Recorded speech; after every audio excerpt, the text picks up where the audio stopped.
Today challenge, flip the bottle, take the cups.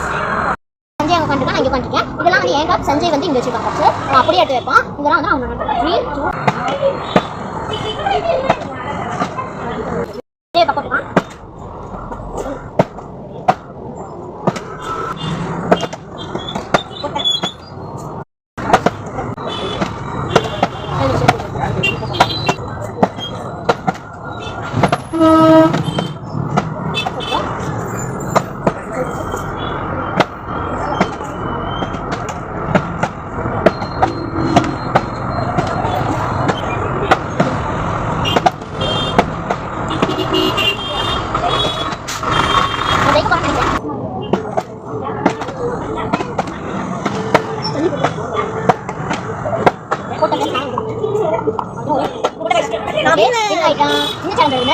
Next channel